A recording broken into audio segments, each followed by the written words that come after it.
For decades, a Chicago woman has hit the pavement in protest, fighting against racial injustice and inequities. Jaquie Algee fights for civil rights, workers' rights, and so much more.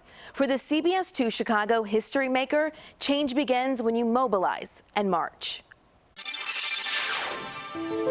If you will not stand up for something, you'll lay down for anything, and I refuse to do that.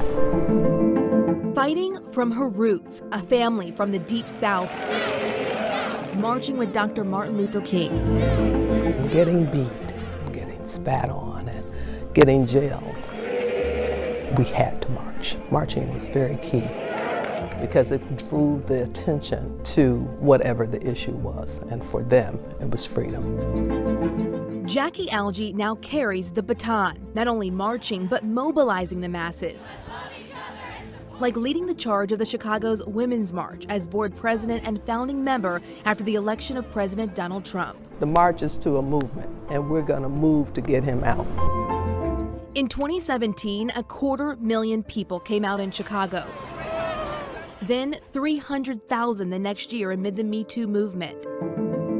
And 2 decades ago, Algee also helped organize one of the biggest marches ever in the nation's capital, the Million Mom March in 2000.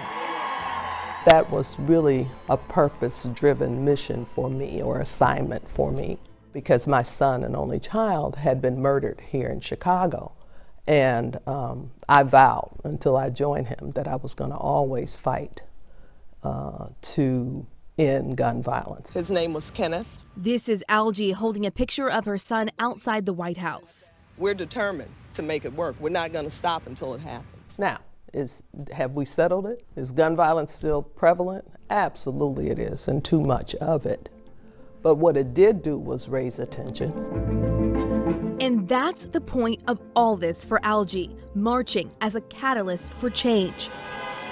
She now mentors and trains the next generation of activists, like some who organize local protests after the police killing of George Floyd. I used to have a concern about how things were going to be once I stopped doing the work.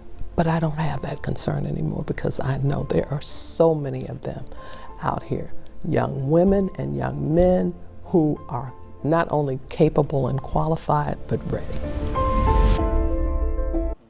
In her day job, Jaquie fights for workers' rights as Vice President of External Relations for SEIU. It's a union of healthcare, childcare, home care, and nursing home workers. She also serves with the Poor People's Campaign, fighting economic inequalities. You can follow our series of stories all month celebrating Black leaders, culture, community, and those creating change in Chicago. You can find them on our CBS Chicago app and at cbschicago.com.